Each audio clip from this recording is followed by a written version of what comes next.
이 시간 같이 한번 기도하겠습니다. 오늘 기도할 제목은 우리 더 바이블 처치 예배팀과 미디어팀을 위해 기도했으면 좋겠습니다. 더 바이블 처치가 시작되고 하나님께서 참 사람들을 보내주셔서 예배팀이 꾸려지고 또 미디어팀이 좀 꾸려집니다. 이런 팀들이 정말 주님 안에서 올곧게 바로 서서 이 시대에 선한 영향력을 끼칠 수 있는 그런 예배 팀원들과 미디어 팀원들이 되게 하셔서 또 함께 예배를 잘 섬겨서 매 주일 예배가 정말 성령의 기름 부음에 그런 역사가 있는 예배가 되게 달게 해주시면 좋겠고, 또한 이 미디어들, 만들어진 컨텐츠들이 정말 주변 사람들에게 그냥 소비되는 컨텐츠가 아니라 정말 그들에게 선한 영향을 줄 수 있는 그런 컨텐츠가 되게 해달라고 우리 교회 예배팀과 미디어팀을 위해 같이 기도하겠습니다. 하나님 아버지, 이 시간에 하나님 예배를 섬기는 예배팀원들과 또 미디어 팀원들을 위해 기도합니다. 하나님, 소수 인원이지만 함께 섬겨나가는 것이 얼마나 감사한지 모르겠습니다. 하나님, 반주자와 또 뒤에서 음향과 영상으로 수고하시는 모든 지체들에게 하나님의 영감을 부어 주시옵소서. 저들이 먼저 깨어서 주님 앞에 예배자로 설 수 있기를 원합니다. 찬양 인도자와 또 뿐만 아니라 말씀을 전하는 저까지 아버지 하나님 예배를 섬기는 스태프들이 모두 깨어있기를 소망합니다. 주여, 기도의 자리에 먼저 나아갈 수 있도록 도와주시고 예배의 중앙에 설 수 있도록 도와주시며 예배를 섬기다가 예배를 놓치지 않는 우리 예배팀원들 되게 하여 주시옵소서. 하나님, 우리 미디어 팀들을 위해서도 기도합니다. 함께 콘텐츠를 만들고 하나님 함께 이 시대에 쓰임받을 수 있는 또 선한 영향을 줄 수 있는 그런 미디어 콘텐츠를 만들어낼 수 있도록 우리 모두에게 지혜를 더하여 주시옵시고 우리가 깨어서 주님 앞에 설 수 있도록 주님 도와주시옵소서. 시대가 악합니다. 하나님, 그저 소비되는 콘텐츠를 양산하는 그러한 곳이 아니라 정말 성도들의 마음속에 무언가를 던질 수 있는 그런 메시지를 줄 수 있는 콘텐츠 팀들이 되게 하여 주시옵소서. 하나님 아버지, 우리 더 바이블 처치를 세워주시고 함께 교회를 세워나갈 수 있도록 은혜 주심에 감사합니다. 하나님께서 사람들을 보내주시고 그래서 예배 팀원들이 점점 세워지고 있습니다. 하나님, 이 팀원들과 함께 정말 수만 많아지는 것이 아니라 영감 어린 예배를 기획할 수 있도록 도와주시고 또 만들어내는 그 컨텐츠들이 그냥 자기 만족이 아니라 이 시대에 울림을 줄 수 있는 그런 컨텐츠가 되게 하여 주옵소서. 예수님의 이름으로 기도합니다. 아멘. 네, 하나님 말씀 마태복음 26장 36절에서 50절까지입니다. 마태복음 26장 36절에서 50절까지의 말씀을 같이 읽도록 하겠습니다. 시작. 이에 예수께서 제자들과 함께 겟세마네라는 곳에 이르러 제자들에게 이르시되 내가 저기 가서 기도할 동안에 너희는 여기 앉아 있으라 하시고 베드로와 세베대의 두 아들을 데리고 가실새 고민하고 슬퍼하사 이에 말씀하시되 내 마음이 매우 고민하여 죽게 되었으니 너희는 여기 머물러 나와 함께 깨어 있으라 하시고 조금 나아가서 얼굴을 땅에 대시고 엎드려 기도하여 이르시되 내 아버지여, 만일 할만하시거든 이 잔을 내게서 지나가게 하옵소서. 그러나 나의 원대로 마시옵고 아버지의 원대로 하옵소서 하시고 제자들에게 오사 그 자는 것을 보시고 베드로에게 말씀하시되 너희가 나와 함께 한 시간도 이렇게 깨어 있을 수 없더냐. 시험에 들지 않게 깨어 기도하라. 마음에 넘어니로되 육신이 약하도다 하시고 다시 두 번째 나아가 기도하여 이르시되 내 아버지여, 만일 내가 마시지 않고는 이 잔이 내게서 지나갈 수 없거든 아버지의 원대로 되기를 원하나이다 하시고 다시 오사 보신즉 그들이 자니 이는 그들의 눈이 피곤함 일러라. 또 그들을 두시고 나아가 세 번째 같은 말씀으로 기도하신 후 이에 제자들에게 오사 이르시되 이제는 자고 쉬라. 보라, 때가 가까이 왔으니 인자가 죄인의 손에 팔리느니라. 일어나라, 함께 가자. 보라, 나를 파는 자가 가까이 왔느니라. 말씀하실 때 12 중에 하나인 유다가 왔는데 대제사장들과 백성의 장로들에게서 파송된 큰 무리가 칼과 몽치를 가지고 그와 함께하였더라. 예수를 파는 자가 그들에게 군호를 짜 이르되 내가 입맞추는 자가 그이니 그를 잡으란지라. 곧 예수께 나와 랍비여 안녕하시옵나이까 하고 입을 맞추니 예수께서 이르시되 친구여, 내가 무엇을 하려고 왔는지 행하라 하신대 이에 그들이 나와 예수께 손을 대어 잡는지라. 아멘. 네, 오늘은 고난주간 세 번째 메시지입니다. 겟세마네 기도 스토리죠. 우리는 겟세마네 기도를 보면서 예수님의 나의 원이 아니라 아버지의 원대로 하옵소서, 여기에 포인트를 많이 둡니다. 근데 저는 오늘 이 말씀을 묵상하다가 한 가지를 깨닫게 되었습니다. 신과 인간의 극명한 차이입니다. 사실 인간은 아무리 신의 흉내를 내려고 해도 신의 근처에도 따라갈 수 없습니다. 오늘 이 말씀 속에 나오는 제자들의 모습을 보면 비록 인간의 육신을 입고 이 땅에 오신 예수님의 모습이지만 그는 곧 신이지 않겠습니까? 신과 인간의 극명한 차이를 하나 알 수 있고, 신이 인간에게 은혜를 줄 수 있는 통로, 다시 말해 인간이 신에게 들어갈 수 있는 통로가 무엇인지를 또한 알 수 있습니다. 극명한 차이와 접속될 수 있는 통로, 이 두 가지가 드러난다는 것이죠. 말씀을 보면서 나눴으면 좋겠습니다. 36절입니다. 이에 예수께서 제자들과 함께 겟세마네라는 곳에 이르러 제자들에게 이르시되 내가 저기 가서 기도할 동안에 너희는 여기 앉아있으라 하시고, 자, 제자들과 함께 최후의 성만찬을 끝내신 예수님은 자신의 사명이 코앞인 것을 깨닫고 기도하러 가십니다. 중요한 순간에 기도하러 가셨던 것은 복음서 곳곳에 드러납니다. 그러므로 여러분, 이 말씀 안에서도 우리는 한 가지를 적용할 수 있습니다. 예수님은 단 한 번도 중요한 선택 앞에서 기도의 자리를 놓치지 않았습니다. 어떤 선택을 앞두더라도 여러분이 인생의 중요한 선택이라는 생각이 들거든 반드시 기도의 자리를 꼭 찾으시기 바랍니다. 기도 없이 어떤 일을 하시면 그르칠 수 있습니다. 그러나 기도하고 주의 뜻을 찾고 구하다 보면 그 길이 어떤 방향으로 가야 될지 깨닫게 된다는 것이죠. 주님은 십자가를 앞두고 이 땅에 오신 목적이지 않겠습니까? 그 십자가를 앞두고 기도의 자리를 놓치지 않았다는 것, 그걸 우리는 기억할 필요가 있다는 것이죠. 그리고 동시에 제자들에게 기도할 동안에 너희는 여기 앉아있으라 라고 얘기하면서 기도하러 가셨습니다. 37절 함께 읽습니다. 베드로와 세베대의 두 아들을 데리고 가실새 고민하고 슬퍼하사. 이 제자들 중에서도 이른바 수석 제자 그룹에 있었던 베드로와 야고보와 요한을 데리고 아마도 좀 근처까지 갔던 것 같습니다. 근데 더 중요한 것은 37절 후반절이죠. 예수님이 고민하고 슬퍼했다는 기록이 나옵니다. 성경 어디를 찾아도 예수님이 고민하셨다는 기록은 잘 나오지 않습니다. 왜 성경이 겟세마네 기도 동산에서 이렇게 기도하실 때의 예수님의 심정을 이토록 자세하게 그리고 있을까요? 우리는 이러한 질문을 한번 던져봐야 됩니다. 왜 예수님의 당시에 느꼈던 감정을 그대로 기술하고 있을까? 고민하고 슬퍼했다. 여러분, 우리는 인생 살아가면서 고민하고 슬퍼할 때 많습니다. 지금도 이 메시지를 듣는 중에도 머릿속에 고민 때문에 메시지가 안 들려올 수도 있습니다. 그만큼 인간은 이 고민 속에 살아간다는 것이죠. 근데 예수님이 신이신 그분이 고민하고 슬퍼했다는 것은 그분이 우리와 똑같이 고민하고 슬퍼할 수 있다는 것을 말씀해 주는 것입니다.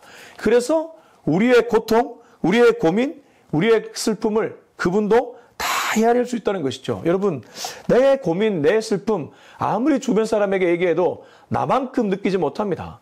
그러나 예수님이 고민하고 슬퍼했다는 이 짧지만 이 기록을 남긴 것은 그분이 우리의 고민, 우리의 슬픔을 다 알고 계시다는 것, 이거 하나만으로도 우리는 위로받을 수 있습니다. 여러분, 어떤 문제가 있으십니까? 우리의 고민, 우리의 슬픔, 그분이 다 알고 계시기 때문에 그분께 토로하는 저와 여러분이 되었으면 좋겠습니다. 38절은 부연입니다. 같이 읽습니다. 이에 말씀하시되 내 마음이 매우 고민하여 죽게 되었으니 너희는 여기 머물러 나와 함께 깨어있으라 하시고, 38절에서는 매우 고민하여 죽게 되었다고 표현합니다. 우리가 이럴 때 있죠. 내가 너무 힘들어서 죽을 것 같아. 예수님이 딱 그러하고 있지 않습니까? 그러니까 예수님은 우리들의 그 심정을 다 헤아릴 수 있다는 것이죠. 그래서 38절에서 놓치지 말아야 될 것은 이 제자들, 가까이 갔던 제자들에게 나와 함께 뭐라고 하죠? 깨어 있으라고 얘기합니다. 인간들에게 주신 사명은, 예수님이 특별히 제자 그룹에게 주신 사명은 깨어 있으라였습니다. 여러분, 그러므로 우리 그리스도인이 지금도 주님 앞에서 받들어야 될 사명은 깨어 있는 것입니다. 깨어 있는 것에 가장 중요한 자리가 기도의 자리인 줄로 믿습니다. 왜냐하면 예수님은 이 깨어 있으라고 하신 것이 곧 기도하고 있으라, 그 말씀이셨기 때문입니다. 자, 39절 40절입니다. 읽습니다. 시작. 조금 나아가서 얼굴을 땅에 대시고 엎드려 기도하여 이르시되 내 아버지여, 만일 할만하시거든 이 잔을 내게서 지나가게 하옵소서. 그러나 나의 원대로 마시옵고 아버지의 원대로 하옵소서 하시고, 제자들에게 오사 그 자는 것을 보시고 베드로에게 말씀하시되 너희가 나와 함께 한 시간도 이렇게 깨어 있을 수 없더냐. 자, 39절은 기도의 본을 보여주십니다. 우리가 너무 잘 아는 말씀이죠. 나의 원대로 마시옵고 아버지의 원대로 하옵소서. 그러나 그 앞에 보면 할만하시거든 이 잔을 내게서 지나가게 하옵소서. 예수님도 십자가의 고통이 인간적으로는, 육신으로는 두려우셨을 겁니다. 그러니까 이걸 잘못 해석하면 두렵기만 한 예수님을 그릴 수 있는데 그렇지는 않죠. 예수님에게는 신성과 인성이 함께 있었습니다. 신학자들이 종종 표현 중에 쓰는 표현이 예수님은 참 하나님이면서 참 인간이다, 이런 표현을 쓰는데, 쉽게 말하면 그분은 인간의 육신의 옷을 입었을 뿐만 아니라 신이신 분입니다. 그러므로 두려움도 느끼지만 그 두려움을 느끼지 않을 수도 있는 분이죠. 완전히 모순이라고 볼 수 있는데 그 모순이 하나님께는 가능하다는 것입니다. 예수님께는 가능하죠. 근데 이렇게 기록한 것은 그만큼 우리의 고통을 이해하시는 분이라는 거죠. 그분도 우리처럼 이 고통의 잔을 지나가게 해달라고 기도합니다. 그러나 한 가지가 다르죠. 나의 원대로 마시옵고 아버지의 원대로 없어서. 그래서 최고의 기도가 무엇입니까? 하나님의 뜻대로 되게 해달라고 기도하는 것이 최고의 기도인 줄로 믿습니다. 여러분, 기도의 자리가 어떤 자리입니까? 내 뜻을 관철시키는 자리가 기도의 자리가 아니죠. 기도의 자리는 하나님의 뜻대로 되기를 원한다는 고백이 기도의 자리인 줄로 믿습니다. 제가 앞서 말씀을 서두에 어떤 얘기를 드렸습니까? 신과 인간의 어떠한 접속 통로가 있다고 했습니다. 그게 기도라고 말씀드렸습니다. 근데 그 기도 중에 진짜 신의 뜻이 인간에게 전달되는 자리가 기도라면 나의 뜻이 접어질 수밖에 없겠죠. 신이 나에게 들어오는 시간이 있다면 그건 나의 뜻이 접어지는 시간이겠죠. 그 순간이야말로 신과 인간이 접속되는 시간이 될 것입니다. 여러분, 우리는 하나님의 형상대로 지음받았습니다. 그렇기 때문에 여전히 우리 안에는 하나님의 모양과 형상이 있습니다. 근데 왜 하나님의 형상과 모양이 발현되지 못합니까? 죄 때문입니다. 죄가 무엇입니까? 결국 인간의 욕망이 낳은 산물이었습니다. 지금도 그 욕망이라는 것이 우리의 형상과 모양을 깨뜨립니다. 그러므로 그 형상과 모양이 다시 한번 발현되려면 그 욕망이 꺾이고 주의 뜻이 펼쳐질 때 우리의 형상과 모양은 하나님을 닮아갈 수 있다는 것이죠. 여러분, 그렇기 때문에 겟세마네 기도 동산에서 우리가 분명하게 깨달을 수 있는 것은 언제나 기도의 자리에서 주여 나의 뜻을 접게 하여 주옵소서. 여러분, 이거 진짜 아멘입니다. 어떤 기도 제목이 있더라도 거기에 하나님의 뜻을 붙일 수 있는 저와 여러분이 될 수 있길 예수님의 이름으로 축원합니다. 그리고 나서 예수님은 제자들에게 나와서 그들이 자는 모습을 보시게 됩니다. 이 자는 모습을 보시고 이렇게 얘기하죠. 너희가 나와 함께 한 시간도 이렇게 깨어있을 수 없더냐. 자, 그러면 이 깨어있으면 곧 기도인데 이들이 졸고 있다는 것은 뭘 놓쳤다는 것입니까? 그 순간을 놓쳤다는 것입니다. 지금 이 자리에 이 순간을 놓쳤다는 것입니다. 이 깨어있다는 것은 결국 지금 여기에 이 순간을 가리킵니다. 우리가 깨어있는 것 그러면 뜻을 분별하는 것, 그리고 뭔가 경각심을 가지는 것 이렇게 받아들일 때가 많은데 그보다 먼저 지금 여기 이 순간에 내가 주의 뜻을 살필 수 있는 그러한 생각을 하는 것, 그런 것들이 깨어있다는 것이죠. 그러나 그들은 졸았습니다. 잤습니다. 그래서 기도하지 못했습니다. 자, 그래서 41절, 42절 같이 읽었으면 좋겠습니다. 시작. 깨어 기도하라. 마음에는 원이로되 육신이 약하도다 하시고 다시 두 번째 나아가 기도하여 이르시되 내 아버지여 만일 내가 마시지 않고는 이 잔이 내게서 지나갈 수 없거든 아버지의 원대로 되기를 원하나이다 하시고 44절까지 읽겠습니다. 다시 오사 보신즉 그들이 자니 이는 그들의 눈이 피곤함 일러라. 또 그들을 두시고 나아가 세 번째 같은 말씀으로 기도하신 후. 자, 이것이 반복됩니다. 세 번째까지 반복되죠. 41절을 보면 시험에 들지 않게 깨어 기도하라. 마음에는 원이로되 육신이 약하도다. 앞서 자고 있는 그 제자들에게 한 번 더 말씀하신 후에 그는 두 번째 기도하러 가십니다. 내 아버지여 내가 마시지 않고 이 잔이 지나갈 수 없거든 아버지의 원대로 되기를 원합나이다. 왜 세 번 하셨을까요? 이것도 한번 우리가 고민해 볼 지점입니다. 왜 예수님이 한 번으로 끝내지 않고 세 번을 연거푸 같은 기도를 올리셨을까요? 중언부언하지 말라고 이런 얘기하지 않습니까? 중언부언 기도 하나님이 기뻐하시지 않는다. 그러면 이 하나님의 기도, 예수님의 기도는 중언부언의 기도 아닌가? 같은 말 반복하고 있는데 그만큼 이 십자가의 고통이 크다는 것을 보여주는 것이고 동시에 자기가 사명을 감당해야 되는 것을 알려주는 것이죠. 그러니까 세 번 정도 기도하면서 자기의 마음을 다 잡고 있음을 우리는 알 수 있습니다. 우리가 한 번 기도하면 그 기도한 내용 대충 그냥 기도하고 잊어버릴 때도 많이 있지 않습니까? 예수님이 세 번씩이나 연거푸 같은 기도를 올려드린 것은 이 일이 얼마나 중요한 일인지 동시에 이 일이 얼마나 두려운 일인지를 본인이 알고 있었기 때문입니다. 그래서 세 번 동안 같은 기도를 하나님께 올려드렸다는 것이죠. 그러나 그때마다 놓치지 않았던 것은 아버지의 원대로 되기를 원합니다. 그러나 그때마다 제자들은 자고 있었습니다. 43절 보시면 다시 오사 보신즉 그들이 자니 이는 그들의 눈이 피곤함 일러라. 근데 저기 43절에 자는 것은 좀 얘기가 다릅니다. 앞서 첫 번째 기도하고 나오신 후에 자지 말고 깨어 기도하라고 말씀하셨음에도 불구하고 이들이 다시 기도하라고 들어갔다가 나왔는데 이렇게 하고 있다는 것은 이거는 예수님의 말씀을 귀뚱에도 듣지 않았다는 것이죠. 왜 그렇습니까? 예수님이 먼저 말씀하셨습니다. 마음에는 무언이로되 육신이 약하도다. 그러니까 사단 마귀가 늘 공격하는 것이 우리의 육신입니다. 우리의 영이 우리의 육신을 이기지 못한다는 것이죠. 우리의 영이 정말 깨어있으면 우리의 육신을 초월해서 이겨낼 수 있는데 우리의 육신이 약하기 때문에 이 마음에는 원이지만 육신이 약해서 날마다 무너지는 모습을 이렇게 보인다는 것이죠. 저와 여러분이 그래서 주님 앞에 기도해야 되는 것은 주님, 때때로 나의 육신이 나의 영에게 이겨서 내가 육신대로 살아갈 때가 참 많은데 그때마다 주님, 내가 깨어서 정말 육신을 뚫고 주님이 원하시는 그런 영혼의 모습으로 살아갈 수 있도록 도와주시옵소서. 이런 기도가 필요하다는 것입니다. 그러나 그들은 잤습니다. 자, 그리고 나서 예수님은 이제 포기하시고 세 번째 기도를 올리신 후에 이제 45절, 46절에 말씀을 하십니다. 같이 읽겠습니다. 시작. 이제는 자고 쉬라. 보라, 때가 가까이 왔으니 인자가 죄인의 손에 팔리느니라. 일어나라, 함께 가자. 보라, 나를 파는 자가 가까이 왔느니라. 자, 45절에서는 세 번째 기도를 마치시고 이제는 자고 쉬라. 아예 예수님이 포기를 하십니다. 이제는 너희들아 자고 쉬라. 보라, 때가 가까이 왔으니 인자가 죄인의 손에 팔리느니라. 일어나라, 함께 가자. 보라, 나를 파는 자가 가까이 왔느니라. 그러면 여러분, 이 말씀이 무엇입니까? 한번 생각해 보십시오. 이제는 자고 쉬라. 지나갔다는 것입니다. 제가 아까 깨어있다는 것이 뭐라고 했습니까? 지금 여기 이 순간이라고 했습니다. 이 순간이 지나가면 다 끝난다는 것이죠.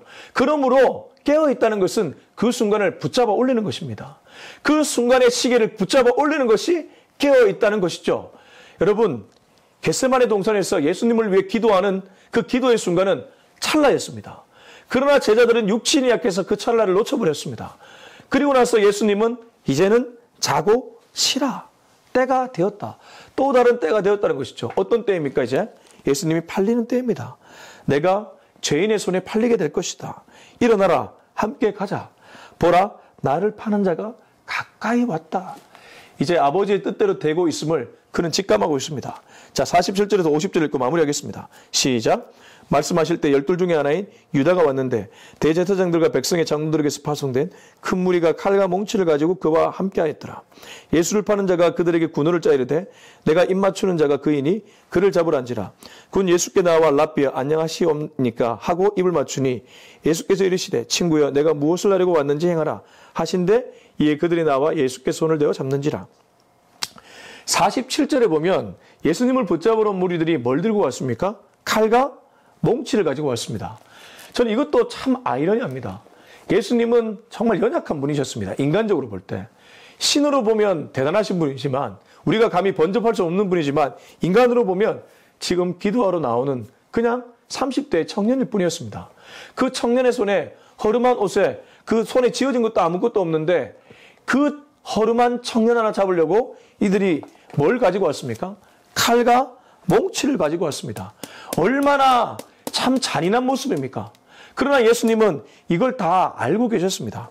그리고 나서 예수를 파는 자가 그들에게 군호를 짜이르되 아마도 군 대열을 짰던 것 같고 내가 입맞추는 자가 그이니 그를 잡으란지라.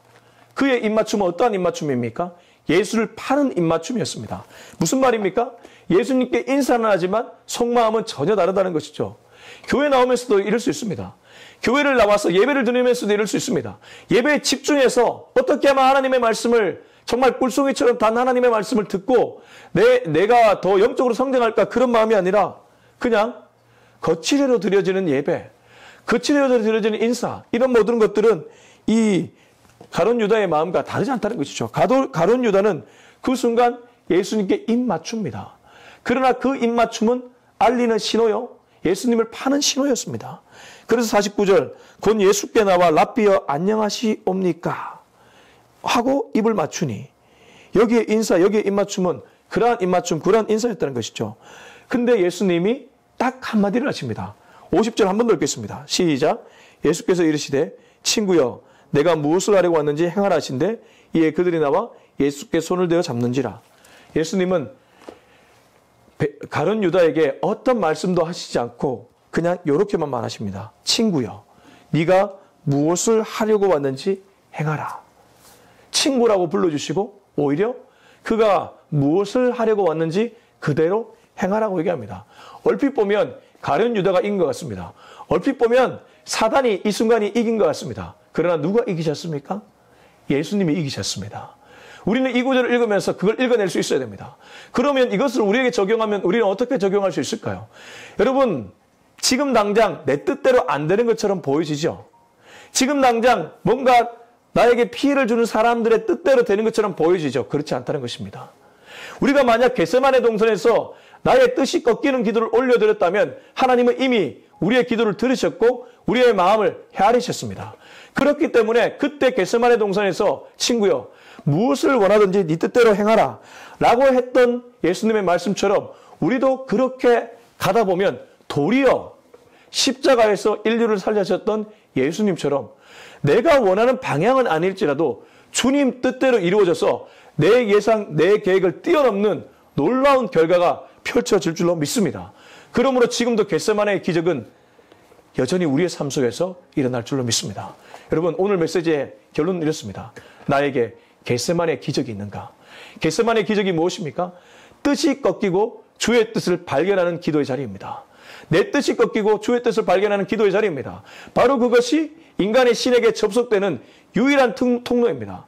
너무나 다른 신과 인간의 다름이 이 스토리 안에 녹여져 있지만 동시에 우리가 신의 자리에 나갈 수 있는 유일한 통로가 있다면 겟세마네 기도입니다.